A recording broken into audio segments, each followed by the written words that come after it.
Hey all, welcome back to Grand Mountain Adventure Wonderlands. Again, I'm Insetic. With me again is just Blank Tester. Hey kids, how's it going? I swear we're not trying to make these old school or whatever, but in this video we're headed to Gaupefjord. I don't know, but this is one of the two levels that's a Wonderlands-exclusive. So if you get the mobile version, this one is not there. Okay. Does it feel like the design of this level is different because it's designed with PC in mind, or is it kind of the same? I mean, it's pretty large. It does seem large. You know, maybe pushes the boundaries of the architecture of, you know, Switch and PC versus a tablet or so.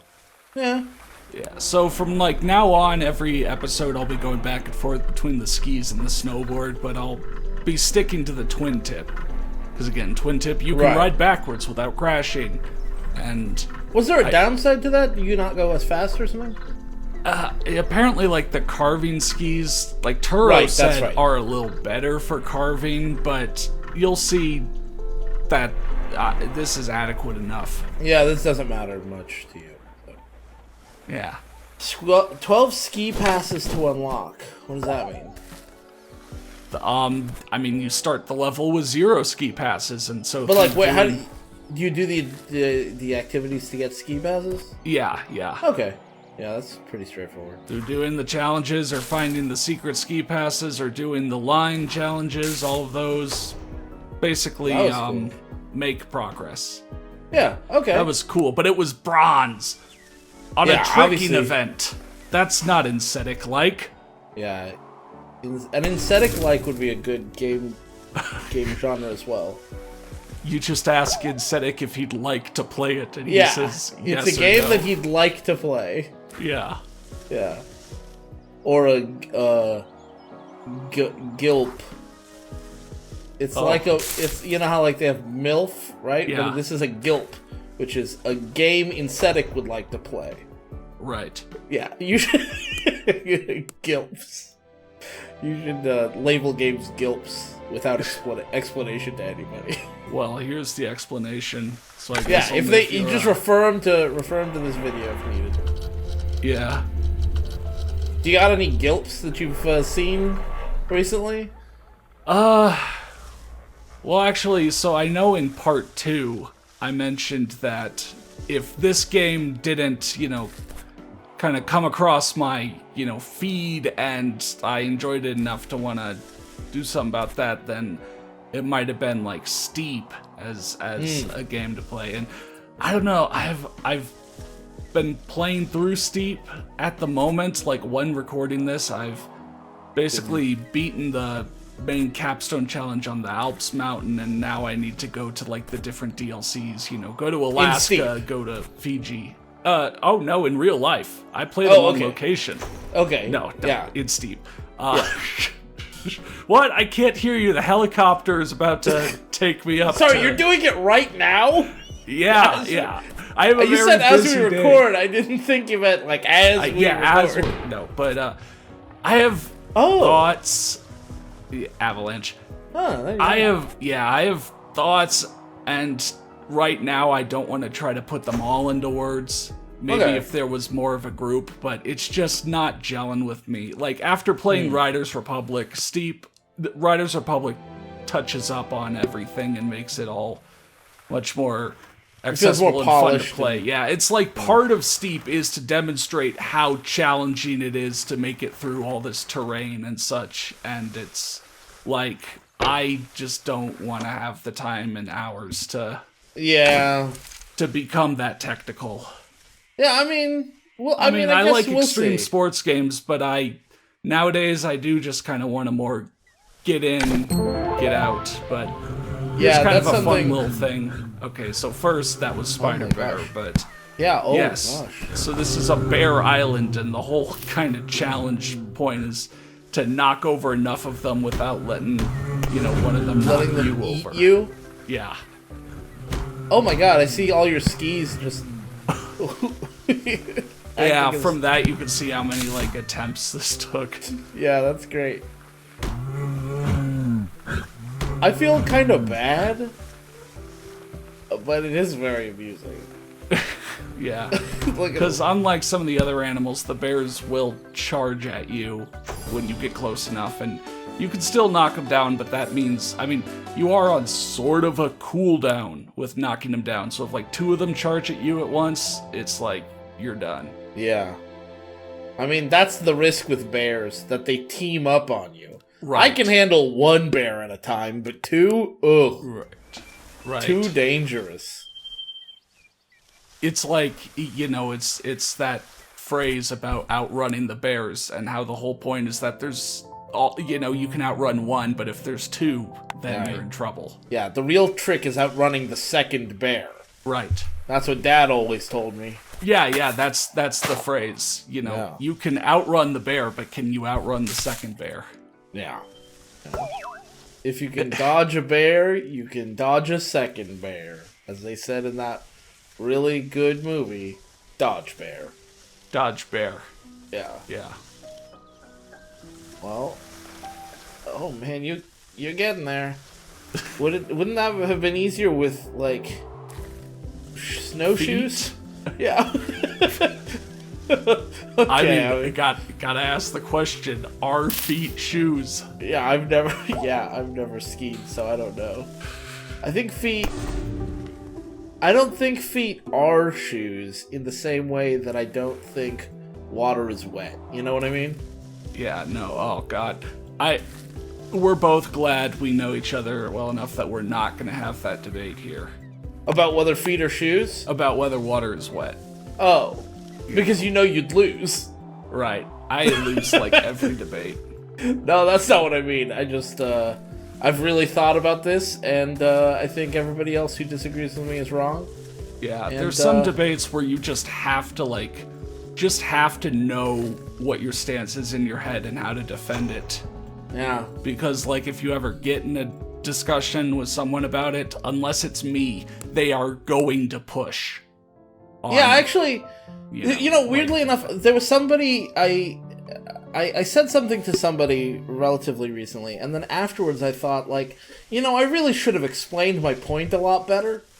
And then I later clarified, and my clarification did clear things up a little bit, but there were some parts of that clarification process that kind of bothered me as well.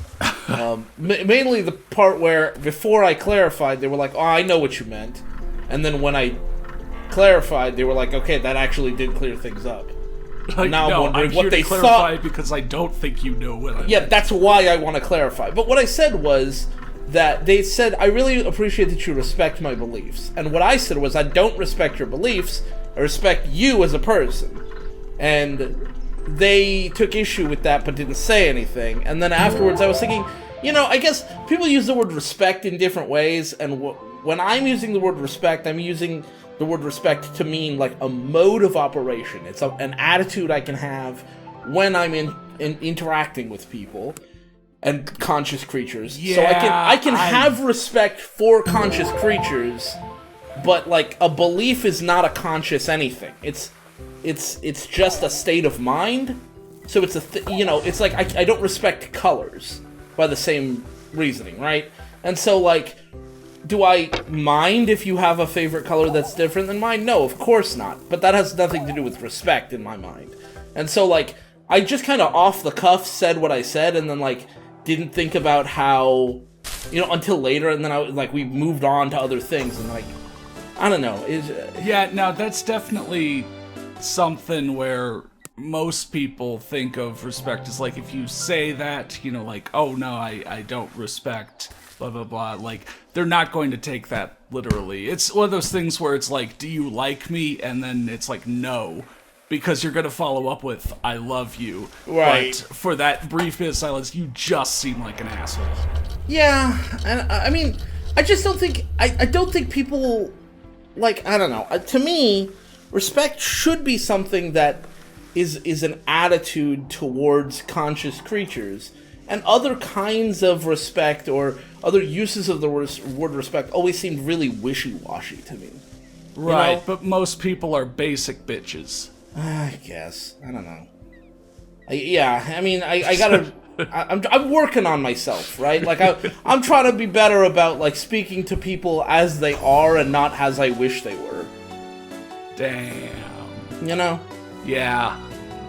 Because it's like sometimes there's shit you just gotta deal with. Man, there's like Sorry, posts. it said 3 ski passes, and I keep reading skip asses. Whoa. Skip asses. Skip asses, yeah. Yeah. Sorry. No, it's fine. Man, speaking of ski passes, there's some secret ones here in Gaupefjord that are really tough, like kind of out of the way. Like you see me kind of aiming the map down at some, flickering yellow dots. They're like out in the water.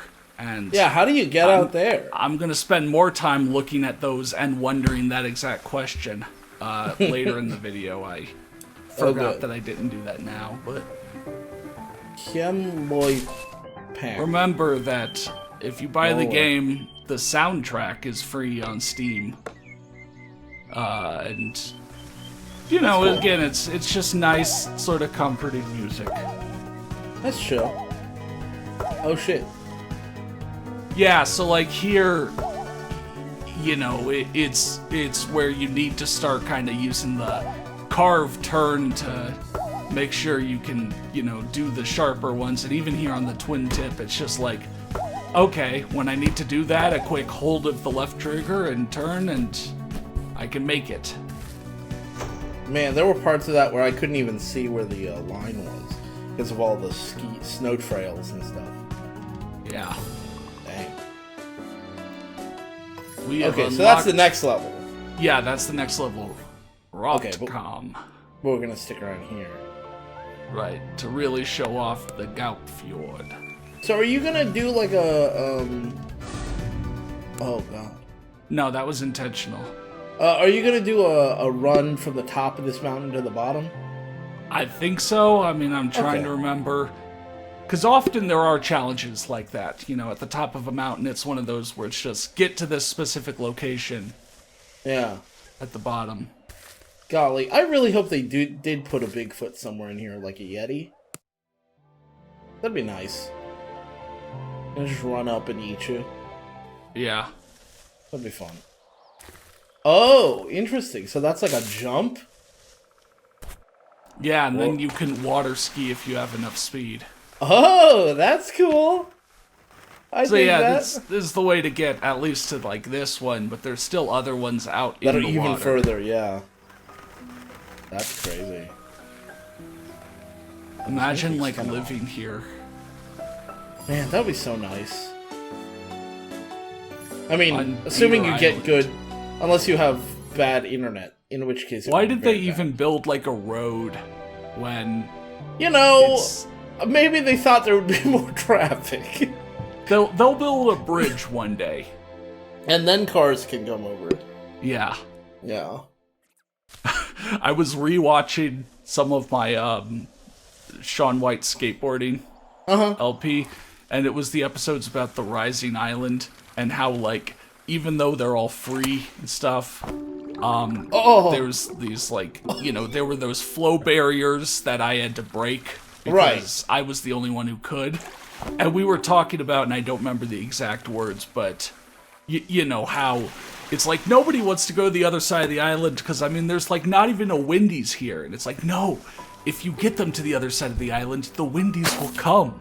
And I just remember listening to that and liking that. So true. Yeah. That's absolutely true. How the hell are you supposed to... How the hell? Yeah, I actually have collected these. Here, the one I'm right next to, I'm actually missing a kind of obvious, like, ramp off this snow up to the roof of the house and then jump to the, ski pass. But then the other one, no, it really is, like, you have to be coming from further up the mountain and keep up your speed and hit, like, an exact off that fucking hill? No, actually, not off the hill. The hill slows you down too much. Oh. You have to ride down to the water, avoiding the hill, and then water ski and just barely make it over to the other island. And then from that other island, you can Build up some speed water again. ski, rebuild up your speed. But I didn't know that while recording. All right. Oh. Combine different tricks and rails for higher scores. So you're just passing through these poles, like right through them. I think I'm like passing to the side. No, that one went right through. I mean, look. Okay, yeah, I think I am. Yeah. It's not built to scale. 0 out of 10 game. The infrastructure of the ski lifts is greatly disappointing. Yeah, I was expecting top tier realism, and instead, are those birds following you? That bird was following you for quite a while, yeah. Huh. See, look, he's there, he's following you again. 2 of them. Damn, I never even noticed that. I wonder why that is. I wonder if birds really do that. Maybe they do. Probably not. Yeah, That was a maybe it's- silver? That was dope. Oh, that's because you were pretty close. Yeah, I don't know. Sometimes they really make you bust it all out. Sometimes they make you huck and pray. Uh-huh. Sometimes they make you pull sick tricks and get fucking ripped. Oh, it happened. He said the thing. Yeah. Oh my god. That was sick, but you missed the gate. Right. Because I missed the intended path. Which is huck and pray, just like the challenge says. You're Oh, supposed and then to- you go all the way there. And... Yeah. Okay. Skip asses. Pegatol. Oh man, Pegatol. It's a real Pegatol right there. Right. So, there's this show that I until this moment I wasn't sure if I wanted to show it to you. But when you come visit in August, I want to show you the show. We do not have to watch all of it, but Lil Z showed me this show. It's called Tagged, and Jesus Christ, it is such a bad show. I think you posted like one scene from it to me. Yeah, probably. And then we recently recorded a video for Kind of Friends that who knows when that's going out, and then we're going to record another video for season 3, just kind of going over the whole thing. And I shit you not, there's like a mystery that's going on in the first season, and like the characters, the reason they're not solving the mystery is because none of them are talking to each other. They're just not explaining the facts that they know to the other people who might need them. And if they had just conversed a little bit, they would have probably, or like used their reasoning, they could have figured it out a long time ago. But like, first season comes, they don't solve the mystery in time, something happens. Whatever. I'm not trying to get your video delisted, but bad things happen as a result. Season 2 comes around. They're still being harassed by a group called The Zoo. And there's no reason for me to explain why they're called that right now. It doesn't matter. What's fascinating is that, like, there's 12 episodes in Season 2, and I thought, from the facts that I gathered throughout the first, I think, 5 episodes of Season 2, I had already figured out who the bad guys were and all that stuff, just from what the characters had experienced. And they don't figure it out at all. Like, even at the end of Season 2, they still don't know. And then they spend the next 8 episodes of Season 3, 12 episodes of Season 3, the first 8 episodes of Season 3, catching up to where I was halfway through Season 2. Yeah, I could see it being a very deliberate, like, only the audience sees all the facts. But that's any not single fun. character, sees only one fact, but that And, like, does get very droll after a while, and it sounds It gets like so they drag it droll. out. They way dragged too it long. out, but also it's like one of those things where, like, if it was like three separate characters who didn't know each other, but we know all the facts. That would be one thing. These three characters are in constant communication. They should be. They're a group of friends, and they're all being harassed. So, like, you would think if they want this to stop, they would if, for example, they just not talk about what they just don't talk about it. Somebody will be attacked, and then it'll be 3 episodes before they're like, by the way, last week I got attacked, and it's like, why didn't you tell them that day?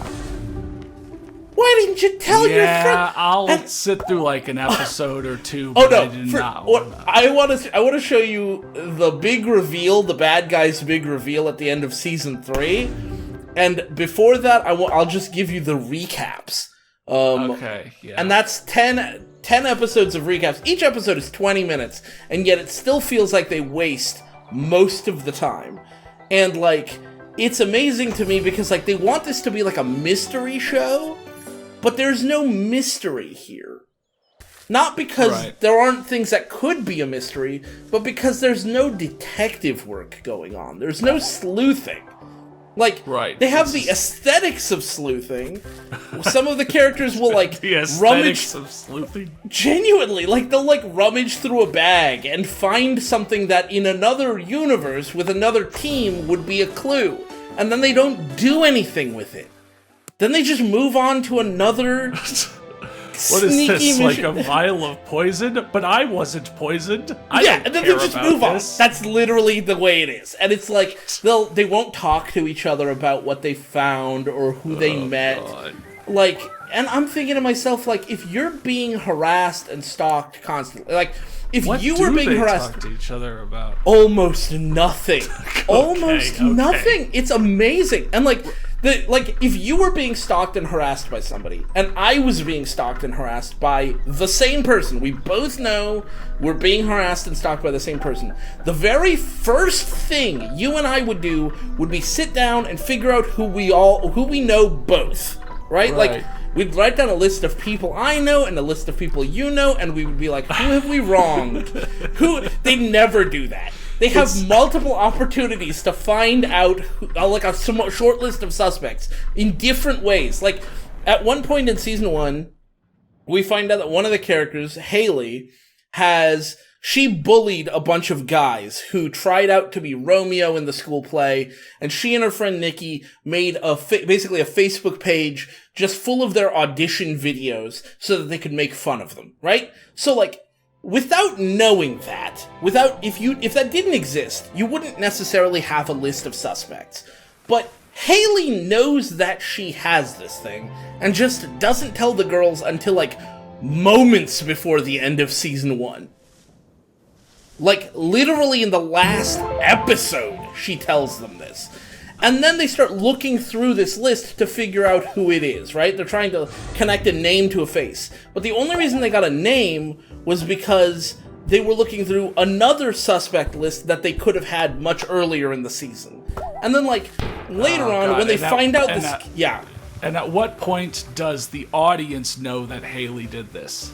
Literally when the other characters find out. It's a last-minute reveal. Oh, so at least it wasn't we were all sitting there check the list, check the list. You told us you did this back in episode 2. All I gotta say is, you and I, if this happened, we'd be proactive.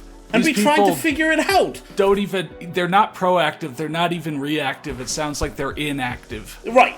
And so, so this kid, I'm just gonna spoil the show, actually. Do I still need to watch if you spoil it? Yes, but okay. This kid's name is Dunbar Rakes. Of course. Yeah. What a name. Who Dunbar? The hell? There's some Dunbar. I was about to ask who the hell is named Dunbar, but someone out there is named Dunbar, right? It's not a very common name, but it is. I've heard of Digbar, but. Yeah, but Doug. So I was about to call him Doug Bar, but Dunbar, the cursed third version. Dunbar Rakes, his whole shit for the whole first season. All he's trying to get these girls to do is remember his name, figure out who he is, because they've all wronged him in minor ways. but none of them remember who he is. And so, like, they haven't tried to cross-reference who they're seeing at school or new people in their life or anything like that. Anyway, I mean, if they don't remember who he is, how are they? He was supposed gone. to... He was gone for one school semester. He was in multiple classes with all of them. It was partly a joke, like, remember me? Who are you? That's the problem. Yeah, that's the problem. That's the issue. Yeah. Well, anyway, so he's Dunbar is upset about them not remembering him. Blah blah blah, and then season 2, Dunbar is out of the picture. Doesn't really matter why, and there's a bunch of other kids who are like, these girls bullied Dunbar, so we're going to bully them. And, like, did they actually bully... Yeah, did they actually bully Dunbar? No, not really. But, like, that's their perception of the situation. Okay. Little by little, one by one, the suspects that the girls have for who could be part of this thing, harassing them, the zoo, they're all revealed to be...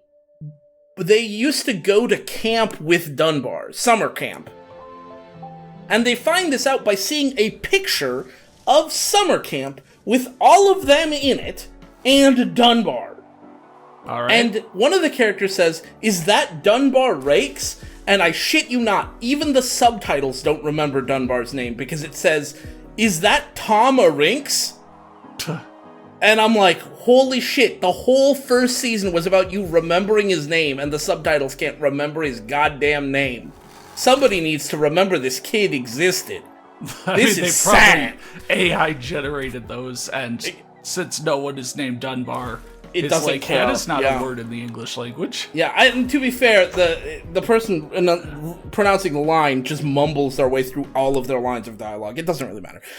Anyway, so I'll remember you, Dunbar Rakes. I shit you not one time, even through the end of season 3, does anyone think, let's go look at that picture from camp and see if we can figure out who else is in the zoo?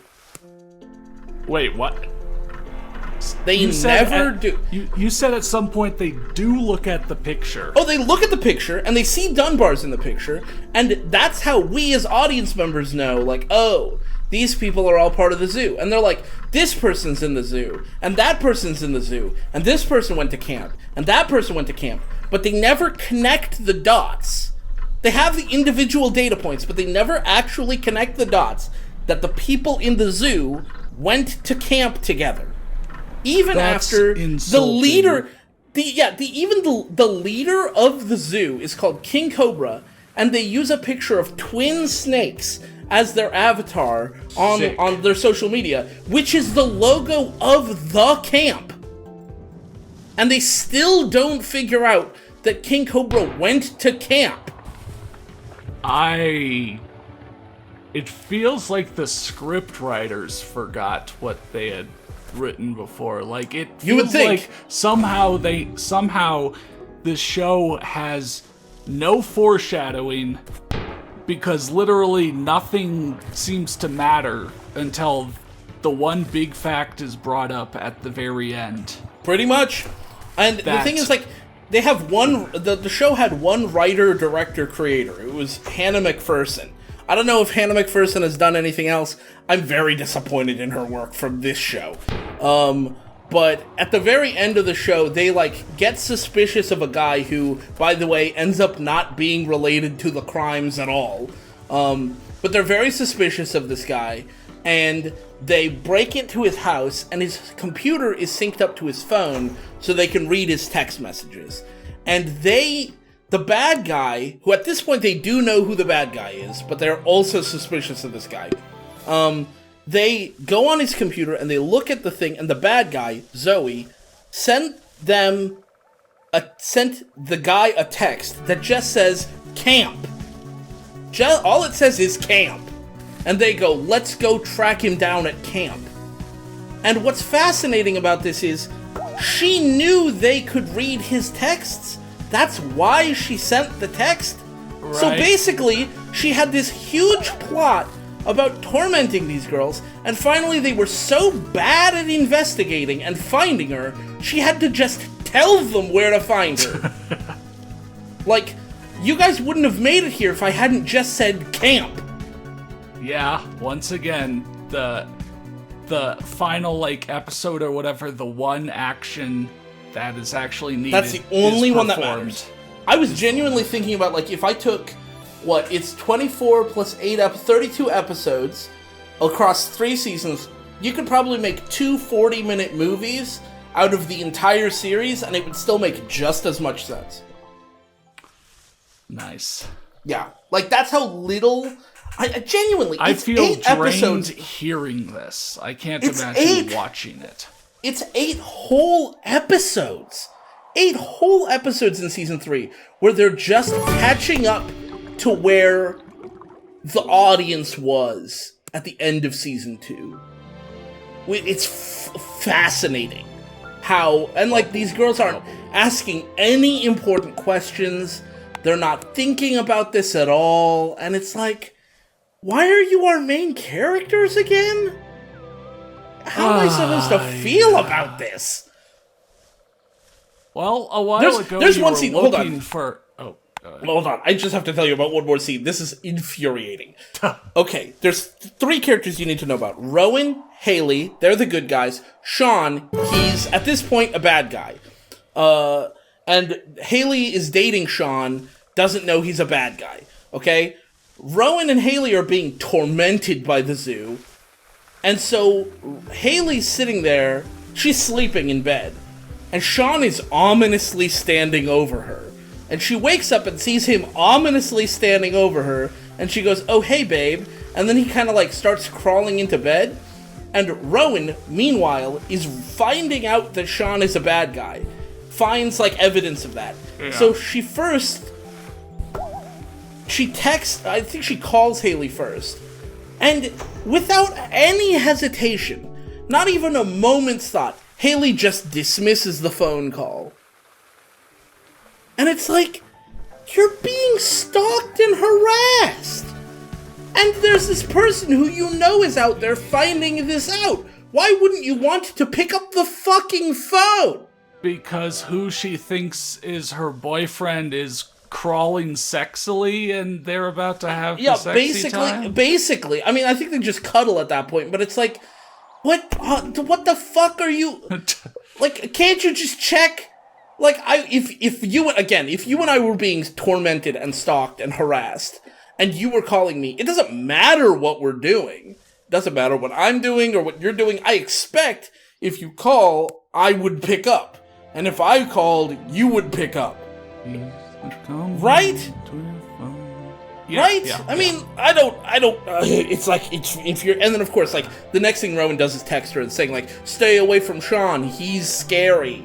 And then, like, commercial break, and when it comes back, Rowan is at their regular meetup place, and Haley runs in and is like, hey, I came as soon as I saw your text. And she's like, where the fuck were you? Why didn't you pick up your phone? It's like, I was with Sean.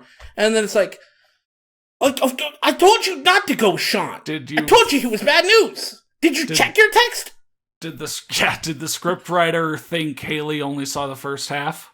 I don't know. It doesn't seem like Haley saw anything. Right. All right. Well, that was Gaupefjord and also Bob's review of Tagged.